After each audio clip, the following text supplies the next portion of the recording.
Foi também neste congresso que ocorreu o primeiro registro que anota dos símbolos maçónicos, o compasso e os quadros.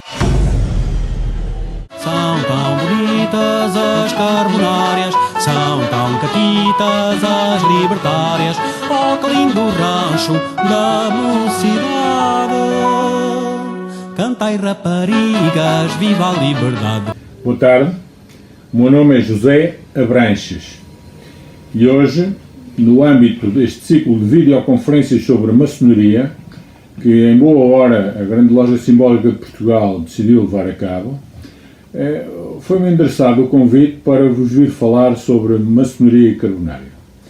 Este convite honra-me, naturalmente, distingue-me e eu muito agradeço aos líderes da Grande Loja Simbólica de Portugal a oportunidade que me dão, mas também terem-se lembrado de mim para vos vir falar deste tema. A nossa viagem vai naturalmente começar na Idade Média. E reporto-vos ao ano de 1095.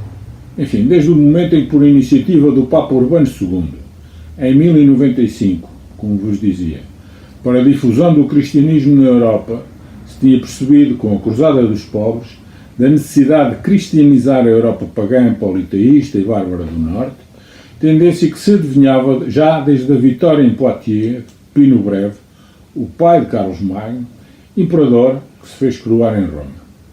Ora, com a difusão do cristianismo na Europa, mas sobretudo por toda a Alemanha e com a consequente exigência de que os bispos romanos erguessem catedrais, os colégios maçónicos prosperaram na antiga Germânia.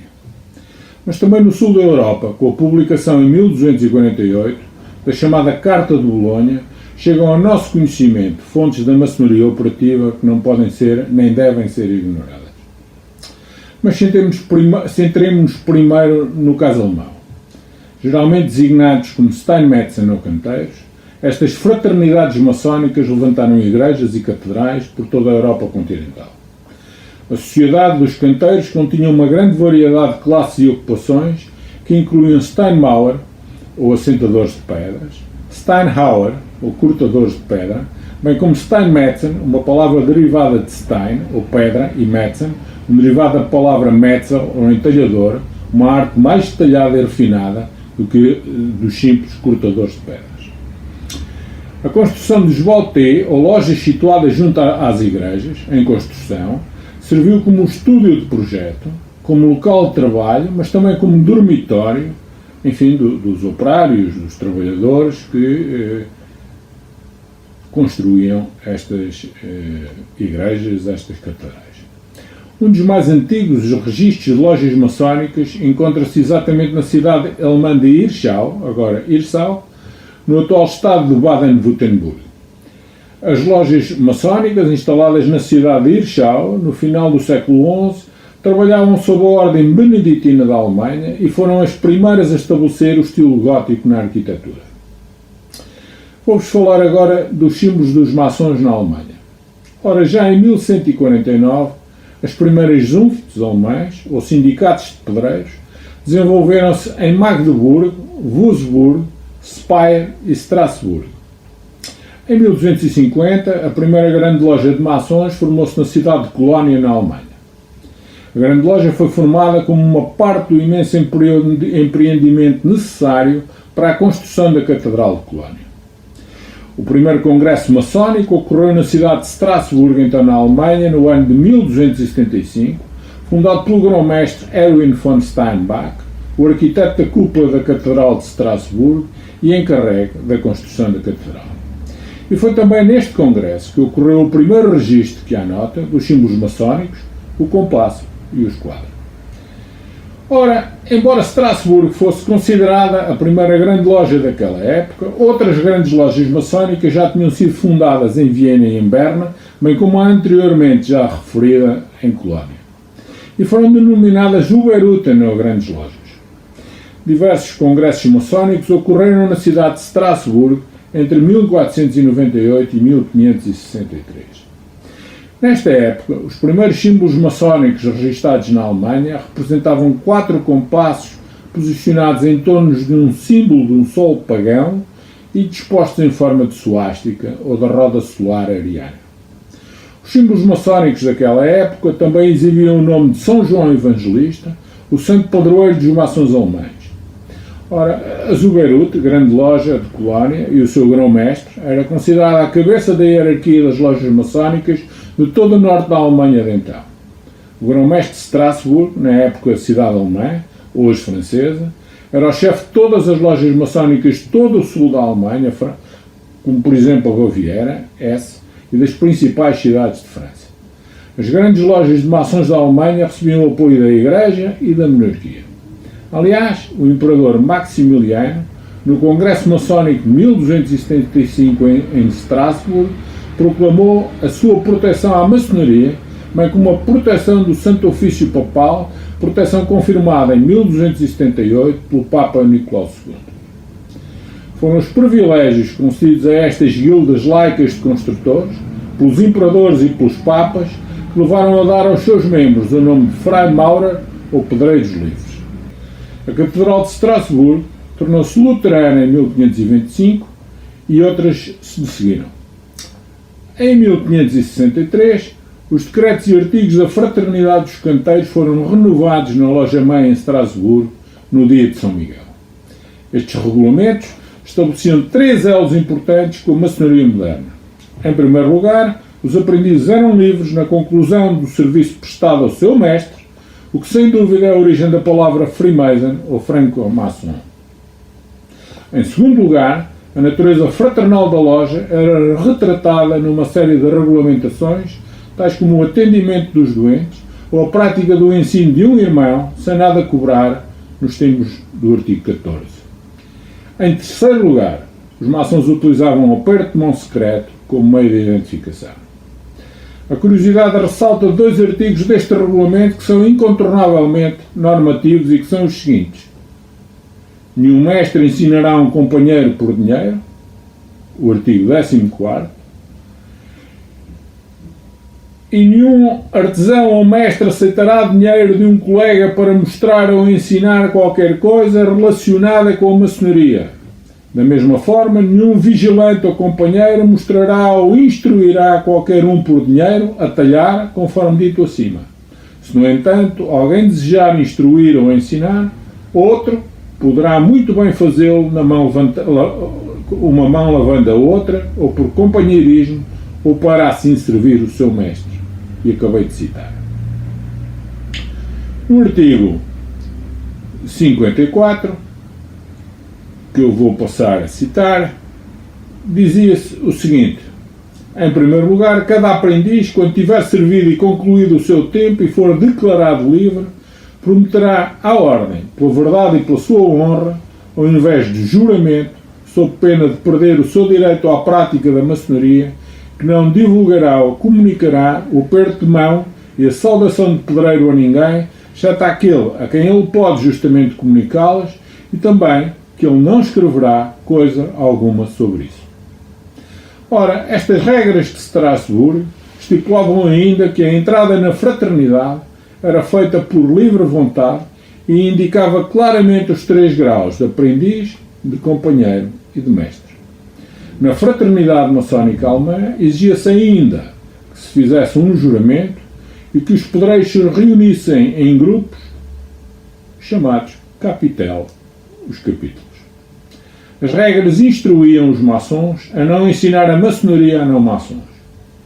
Do exposto, posso, portanto, concluir que as lojas ou grandes lojas maçónicas alemãs existiam antes da formação da Grande Loja de Inglaterra em 1717. E posso concluir também que o uso de apertos de mãos secretos, o uso do termo livre e a sua aceitação de não operativos também já existiam anteriormente à formação da Grande Loja de Inglaterra em 1717. O uso de alegorias e simbolismos envoltos em véus de mistério, o que torna exclusivo o sistema maçónico fraternal, era também obviamente evidente nas lojas alemãs da época, conforme mostrado nas esculturas de pedra e estilos arquitetónicos das igrejas e mosteiros que eles construíram. Está, portanto, em cima da mesa, à discussão, uma questão que eu reputo essencial. É que a semente da maçonaria moderna não estava ligada aos cavaleiros templários ou à maçonaria inglesa, outros sim às instituições maçónicas da Alemanha, que por sua vez tinham recebido os seus conhecimentos maçónicos de organizações maçónicas mais antigas. E esta afirmação é suportada através de 7 pontos essenciais de prova. O primeiro, o manuscrito régio, o mais antigo texto maçónico reconhecido, sobrevivente na Grã-Bretanha, faz referência aos 4 mártires coroados, que estão inequivocamente relacionados com a lenda dos maçons, sob o Sacro Império Romano de nação germânica, uma tradição maçónica que teve origem na Alemanha e não na Grã-Bretanha. Em segundo lugar, a existência e o mais antigo uso registado do esquadro e do compasso, sinal fraternal da maçonaria, na simbologia das reuniões maçónicas alemãs da época. Em terceiro lugar, a existência de instituições maçónicas altamente organizadas, Steinmetzen, na Alemanha do século XIII, tais como a grande loja O Beirute de Estrasburgo e Colónia e diversas outras lojas maçónicas subordinadas, que não só trabalhavam em pedra, mas também incluíam ensinamentos alegóricos, maçónicos, dentro das suas guildas. Em quarto lugar, a eleição de um grão-mestre dos maçons no século XIII e a criação de graus de aprendizes, de companheiros e de mestres, pedreiros, na Alemanha do século XII e já anteriormente. Em quinto lugar, o estabelecimento de estatutos e regras impressos na ordem maçónica da Alemanha, muito tempo antes da criação dos estatutos maçónicos escritos na Grã-Bretanha.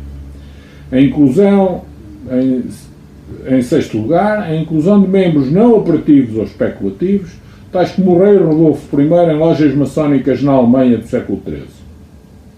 E em sétimo lugar, e por último, a primeira exigência em grande escala registada de que as lojas maçónicas utilizassem um método secreto de saudação e de aperto de mão. Analisando o uso do compasso e do esquadro como símbolos alegóricos morais da maçonaria, em obras de arte dentro da cultura alemã da época, mais uma prova da filosofia maçónica dentro da cultura alemã e da Europa continental neste período. Enfim, muitos maçons tinham sido condicionados a aceitar que as origens da maçonaria partem de Inglaterra ou da Escócia, pois as grandes organizações maçónicas modernas atuais estão profundamente interligadas dentro desta área geográfica. Ora, lançamos hoje uma nova luz sobre a história maçónica que nos leva e que nos inspira mesmo a olhar para o continente europeu como a grande semente da maçonaria atual. O general Joaquim Pereira Marinho, tendo recebido de Itália autorização para poder estabelecer a Carbonária em Portugal, delegou esses poderes no Sr. Padre António de Jesus Maria da Costa, o bom primo Ganganelli, e esta autorização foi mais ou menos a seguinte: à glória de São Teobaldo, em virtude das nossas sagradas instituições, debaixo dos auspícios de São Teobaldo, investimos o bom primo Ganganelli com o grau de grão-mestre, muito respeitável, e o autorizamos com todas as atribuições da ordem para ele instalar a choça em toda a parte onde julgar conveniente, regularizá-las, dirigi-las, uniformizá-las e relacioná-las entre si. Os dois sóis da primeira evolução de 1848. Becker, grão-mestre. O padre António Maria de Jesus Costa principiou a convocar as pessoas que julgou necessárias e no dia 29 de maio do dito ano de 1848 celebrou-se a instalação da Carbonária Lusitana numa das casas da Rua da Ilha, em Coimbra. Nesse mesmo dia procedeu-se à eleição e ficou eleito para a presidência da Alta Venda o mesmo padre António Jesus Maria da Costa. Em 1 de junho foram eleitas as comissões de Justiça e Fazenda, sendo também eleita a comissão que devia tratar de regularizar os trabalhos da choça-mãe ou alta venda com as choças filiais. Havendo o pensamento de criar um periódico para a ilustração do povo, foi nomeada uma comissão de 5 membros para dar o seu parecer acerca desse objetivo. No dia 5 de junho, apresentou a comissão o seu parecer e decidiu-se, primeiro, que era conveniente a publicação de um periódico, segundo, que se devia tratar desde logo da sua publicação, terceiro, que devia, enquanto à política, ser puramente doutrinário, finalmente, que não se deviam aproveitar as habilitações dos jornais que se tinham publicado nesta cidade de Coimbra, como o Povo ou o Grito Nacional. Nomeou-se em seguida uma comissão encarregada de promover quanto antes a publicação do periódico, a qual ficou composta por 7 membros. Apesar de todas as diligências, embaraços ocorreram que impediram que se levasse a efeito a publicação do projetado periódico. No mês de outubro do mesmo ano de 1848, reuniram-se os membros que constituíam a alta venda na quinta do seu padre António Jesus Maria da Costa, em Cozelhas, no distrito de Coimbra, para ali se procederem a novas eleições. O que mais notável ocorreu foi ser eleito presidente o Sr. Francisco Fernandes da Costa, em vez do Sr. Padre António Jesus Maria da Costa. Este despeitou-se pela falta de deferência, visto ter sido instaladora da carbonária lusitana, e como me desforra, guardou o livro de matrícula e todos os demais documentos relativos à carbonária. Por parte da alta venda, fizeram-se as maiores diligências para obter esses documentos, mas nenhum dos meios que se empregaram produziu efeito. O Sr. Padre António recusou-se sempre obstinadamente a entregá-los. As coisas chegaram a tal estado que a alta venda arriscou do quadro da ordem carbonária o Sr. Padre António Jesus Maria da Costa por desobediência à mesma a ordem e com tal incurso nos artigos 15 e 16 dos Estatutos Gerais e deu nisto parte a todas as câmaras. Além da alta venda, havia em Coimbra as barracas Igualdade e União, as choças 16 de Maio, Fraternidade e Liberdade. Nas casas do Correio Velho, na Rua das Fangas, reuniam-se alternadamente as choças Fraternidade e Liberdade. Para encobrir as entradas frequentes que se tinham de fazer na dita casa, fez-se ali conduzir um bilhar, fingindo que ali era uma casa pública. As reuniões faziam-se numa sala oculta do edifício. Numas casas próximas, no arco do Colégio Novo, reunia-se a choça 16 de Maio. Esta choça deixou de se reunir depois, em que numa noite, membros correram o risco de serem presos por uma força militar que ali os procurou. Reorganizou-se depois esta choça com o título de O Segredo. A legenda de ambas as barracas, Igualdade e União, era a seguinte: Spiritu coelo, fuman, spectrutum tiranos. A barraca Igualdade reunia-se em diferentes locais e até consta-se que numa noite se terá reunido no Jardim Botânico, na casa da aula de Botânica pegada à estufa. Além de Coimbra, haviam-se criado barracas e choças em várias localidades. Tinha-se estabelecido barracas na Figueira da Foz, em Soura, em Anadia, e choças em Cantanhede, Pombal, Ilhavo e até Braga. Coimbra tinha-se promovido a criação de outras choças em vários distritos do Reino, algumas das quais chegaram a instalar, mas tudo terminou com o acabamento da carbonária nesta cidade nos primeiros meses de 1850. Esta carbonária teve grande desenvolvimento. Bastará dizer que nesta cidade e distrito de Coimbra chegou a constar que de perto de 500 membros, na sua quase totalidade armados, pois que uma das condições que se obrigavam os carbonários era a possuir ocultamente uma arma com os competentes cartuchos. Em 1853, projetou outra vez o seu padre António Jesus Maria da Costa organizar em Coimbra a carbonária. Chegou a funcionar uma choça com o título COSUT, mas não teve seguimento esta tentativa. Em 1862, tornou novamente o partido chamado Regenerador a organizar a carbonária nesta cidade. O Sr. Abílio Roque de Sá Barreto foi eleito o grão-mestre, presidente da Alta Venda. A primeira reunião da Alta Venda foi no dia 15 de abril daquele ano.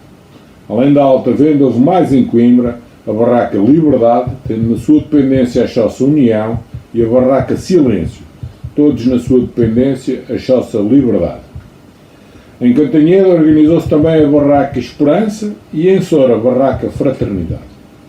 A Alta Venda tomou uma parte muito ativa na eleição da Câmara Municipal de Coimbra, a que se procedeu no dia 31 de agosto de 1862 e em que triunfou o Partido Regenerador. Na sessão do dia 13 do dito mês, nomeou a Alta Venda uma comissão para tratar dos trabalhos eleitorais e para a revisão dos estatutos e rituais. Esta comissão chegou a organizar os estatutos, mas nunca foram aprovados porque não se tornou a reunir a Alta Venda.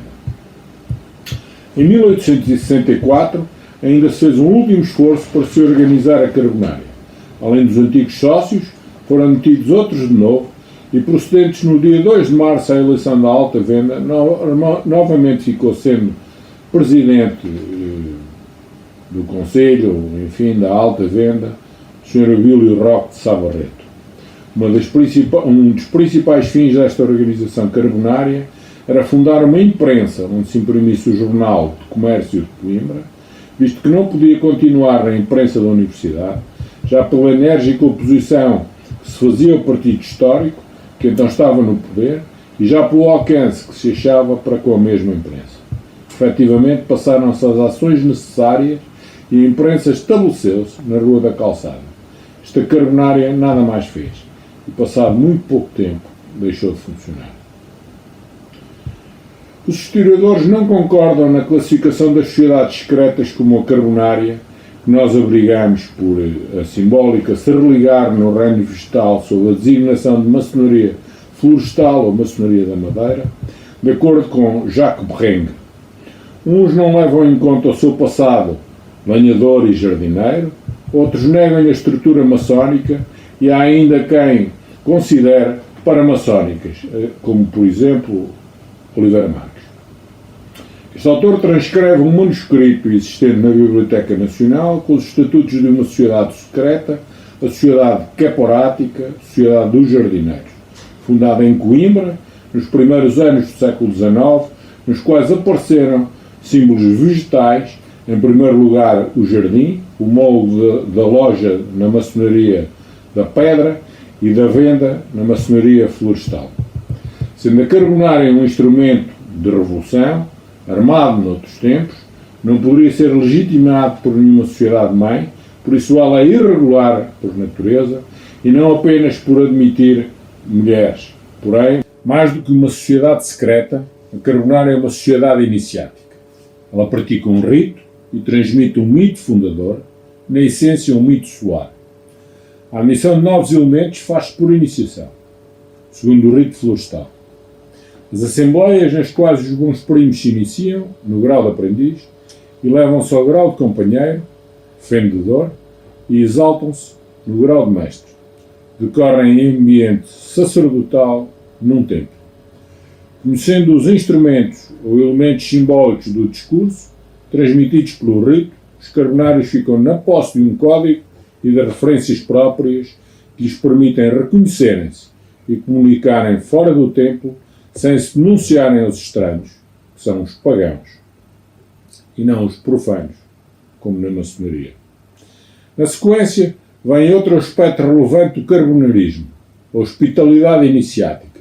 Nunca deverá faltar a água, o lençol, o sal, o espelho e o fogo para oferecer aos viajantes. Em relação à história da carbonária, as contradições são patentes, uma vez que qualquer sociedade iniciática tende a legitimar a sua existência numa genealogia, tanto mais valoradora quanto mais antiga. No extremo, esbatidos na distância os contornos da história, pode ficar in illo tempore adâmico, ou da construção do Templo de Salomão, reconhecido este por toda a maçonaria que o rememora como o assassino de Irã no ritual do grau de mestre. A grande divergência diz respeito, no entanto, a uma origem mais recente, de um lado italiana, com as lutas entre os guelfos e os gibelinos, de outro lado francesa, com os ritos florestais de sociedades como as dos carvoeiros e lenhadores. Alguns autores rejeitam a legitimação genealógica mítica, considerando a Carbonária como uma sociedade aparecida no século XVIII, em resultado das constituições de Anderson, como qualquer outra potência maçónica. No caso português, as Carbonárias estão contidas numa visão quase estritamente militar e republicana, que abrange sobretudo o período que rodeia a implantação da República. Daí que fiquem na bruma duas características fundamentais: a religiosa, ao diluir-se o facto de se tratar de uma sociedade iniciática, e a juvenil, já que o associativismo iniciático é indissociável do estudantil, principalmente universitário ou de escolas superiores, como a Escola Politécnica de Lisboa, na qual selecionavam matérias preparatórias de carreira militar, facto importante, pois essas Carbonárias exigiam instrução militar e treino de armas, sob pena de acidentes mortais, como aconteceu ao médico que fabricava bombas para a Revolução no quarto de Aquilino Ribeiro. Este era ainda estudante. As cronologias de Luz de Almeida, grão-mestre da nossa mais conhecida Carbonária, chamam a atenção para se exprimirem em férias e anos letivos. Este aspecto é assinalado no interior das Carbonárias internacionais, ao nomear os corpos legislativos, Venda Jovem Portugal, Jovem Itália, etc. Os autores consideram a Carbonária independente da maçonaria e do Partido Republicano. Outros, um braço armado da maçonaria da pedra. Para uns, o carbonarismo propriamente dito nasce no século XIX, com Mazzini, Garibaldi e Cavour, e Bento de Cavour. Para outros, morre com eles, perdida já toda a lembrança dos mitos e ritos evocadores da mãe simbólica de todos os bosques, a floresta do Líbano, cujos cedros forneceram madeira para se construir o Templo de Salomão. Porém, toda a floresta, como a da Brucelândia, conserva memória dos seus próprios mitos, mesmo quando os mitos confinam com algum acontecimento real, como acontecia com o patrono eleito pelos Carbonários, Teobaldo ou Thibault, conde de Brie e de Champagne. Conta a lenda que Teobaldo, nascido em 1017 e falecido em 1066, renunciou aos seus privilégios para se fazer eremita numa floresta, na qual conviveu com carvoeiros que lhe transmitiram os segredos do fabrico do carvão, ofício do qual viveu, inclusivamente. Teria sido assim um dos primeiros carbonários de carvão. Após longas peregrinações, instalou-se em Itália, onde recebeu as ordens do bispo de Vicenza e de Deus, o dom do milagre. Papa Alexandre II tê-lo-á canonizado. Os carvoeiros tratam-se por bons primos, outros habitantes da floresta, os fendedores ou rachadores, para os quais também a madeira era matéria-prima, forma que se mantém entre os carbonários dos nossos dias. Fundada em Itália, a Carbonária chega a Portugal durante o século XIX. Em 1896 é reorganizada por Luz Almeida, que aqui vemos à direita, equipado a carbonário, com carabina e machado.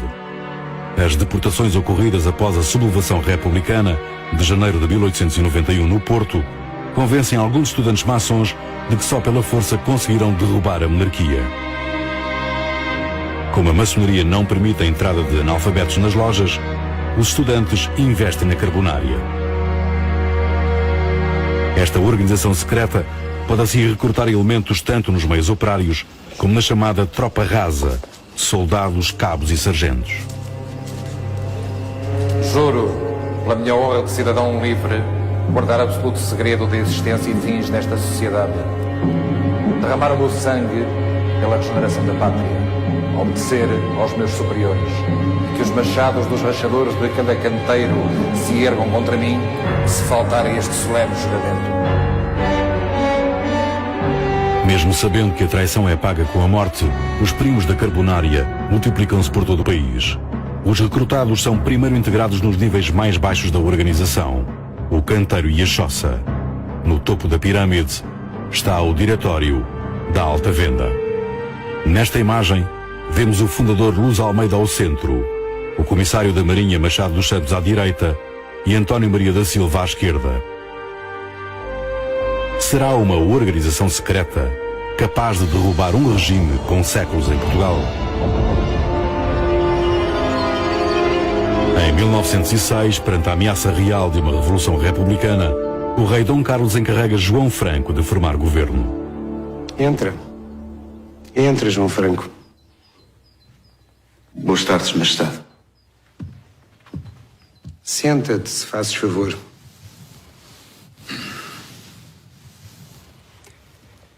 Soube da tua intervenção hoje na Câmara dos Deputados. O que é preciso é dar caça aos revolucionários. A monarquia devia enfiar um sinal de força e remeter a canalha ao seu lugar. A impunidade dos revolucionários nas ruas de Lisboa e do Porto é absolutamente intolerável, Majestade. Os agentes da secreta de João Franco passam a dominar as ruas comandando a Polícia Cívica e a Guarda Municipal e dando caça aos carbonários. É nesta altura que se espalha por Lisboa a palavra bufo, um termo que veio do italiano, onde bufo significa espião secreto, delator, cuscovilheiro. Cante o golpe dos republicanos. Este mês, eu só não sei o dia. Eles também não dizem. Agora, um tal Luz Almeida e o António Maria da Silva vão esta tarde à casa do Bernardino Machado. Fica na Estrela. Você é um patriota, homem. Continua assim, de ouvidos bem abertos. A polícia secreta persegue por todos os meios o Partido Republicano e a Carbonária, procurando descobrir a data da Revolução. Ficam célebres as fotos de Joshua Beno Leal, com as levas de conspiradores a caminho da prisão ou da deportação. Um dos membros da Carbonária, perseguido pela polícia, é o então ainda desconhecido escritor Aquilino Ribeiro. Em 1907, Aquilino tem um apartamento alugado na Rua do Carrião, em Lisboa, destinado a atividades revolucionárias. Onde é que está a Hotchkiss? A metralha? A revolução não se faz cá com metralhas. Mas com você aqui, nós estamos à vontade, ou não? Nós temos aqui serviço para a tarde inteira. Que serviço? Então o Dr. Luz de Almeida não lhe contou? Não contou o quê? Bombas, meu jovem. Nós viemos aqui para fazer bombas. Mal adivinha Aquilino Ribeiro de que forma será pela primeira vez notícia nos jornais de Lisboa. Na tarde de 17 de novembro de 1907, um incidente que ocorre durante a preparação das bombas tornará o jovem escritor conhecido da polícia política. Penso em mim como bastante mais do que um simples curioso da arte de fazer granadas de mão. Estou inclusive a escrever um livro chamado A Bomba Explosiva. Oh, Nunes, concentre-se no que está a fazer, homem. Mas eu sou algum tanto ou quê? Na explosão da Rua do Carrião morrem 2 dos bombistas. O corpo de Gonçalves Lopes é fotografado pelo jornal O Século.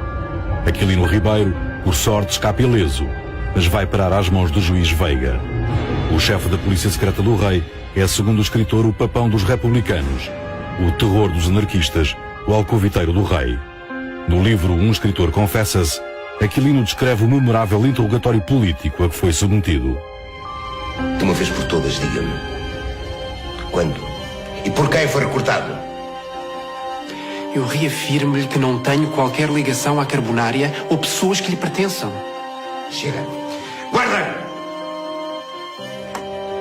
Leve-o. Um momento, eu asseguro-lhe que não tenho... Espere, por favor, Sr. Dr. Juiz. Espere. Preso na esquadra do Caminho Novo, Aquilino consegue, no entanto, evadir-se da cadeia a 12 de janeiro de 1908. Regressa às conspirações para derrubar o rei.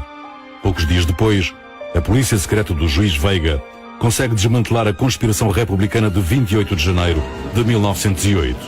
A intentona ficou para a história como golpe do elevador.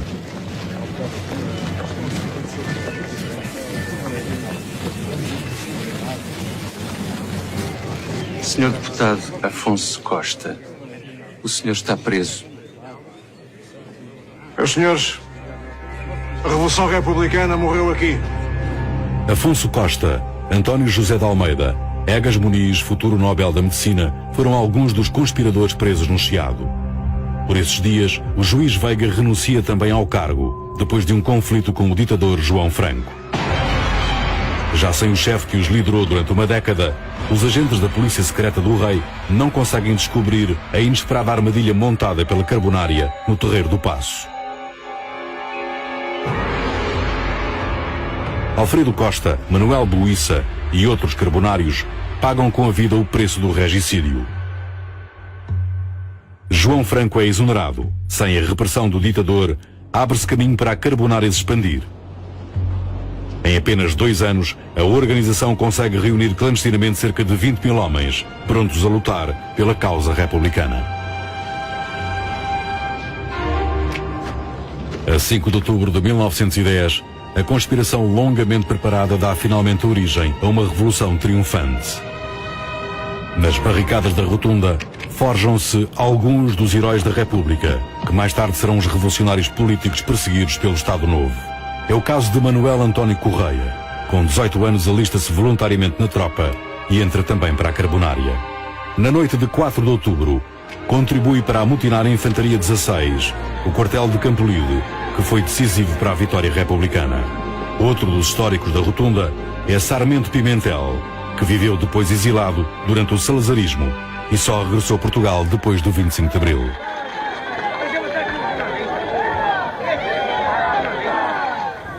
Vós sois os continuadores dessa gente que morreu em defesa da sua pátria, e em defesa da liberdade, e em defesa da democracia.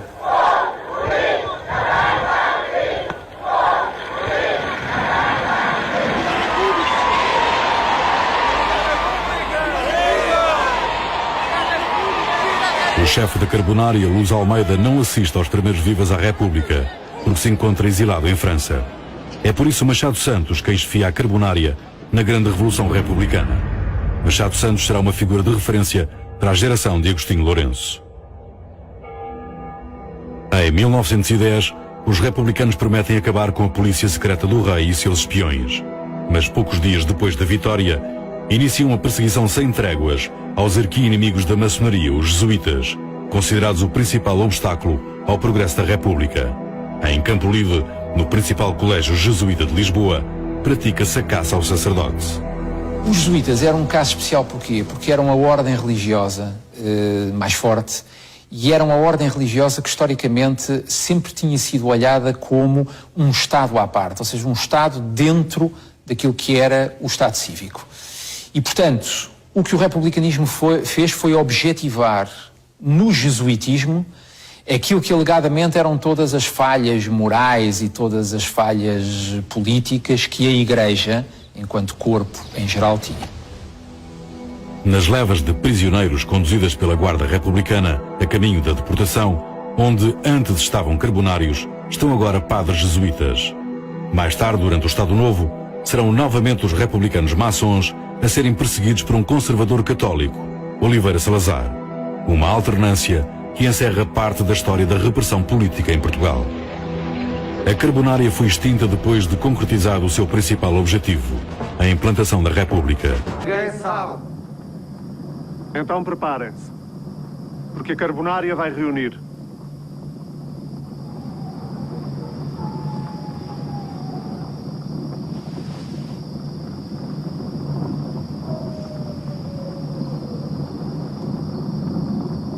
Primo Grão-Mestre, acompanha meu amigo que deseja ser iniciado no nosso grêmio.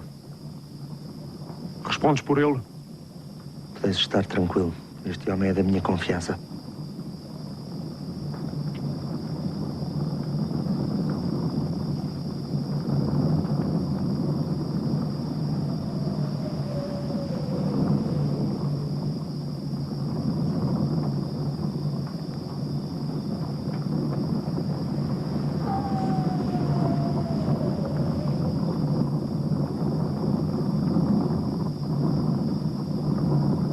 Na arma que sentes contra o teu crânio está a prova de que nada podes contra nós.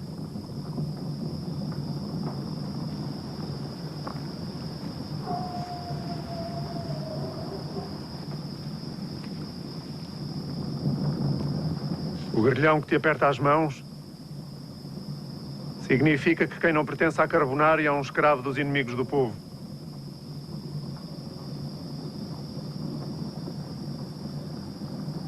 Juntas-te a nós de espontânea vontade e sem coação alguma?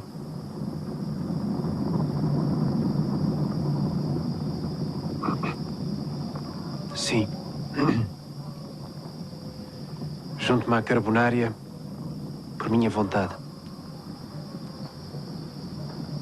Deves obedecer cegamente às ordens que te forem dadas. Guardar absoluto segredo. Nunca revelar o que se passa nas assembleias, nem sequer à tua própria família. Deves ser astucioso, perseverante, intrépido, corajoso, solidário, destemido e valente.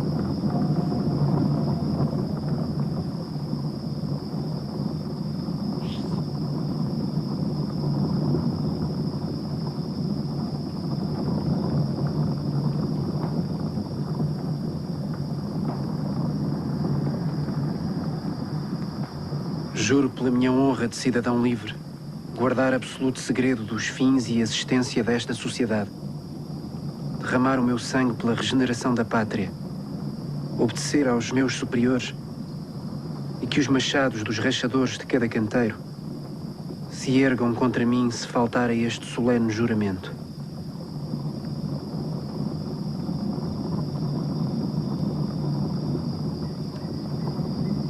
Faça-se luz.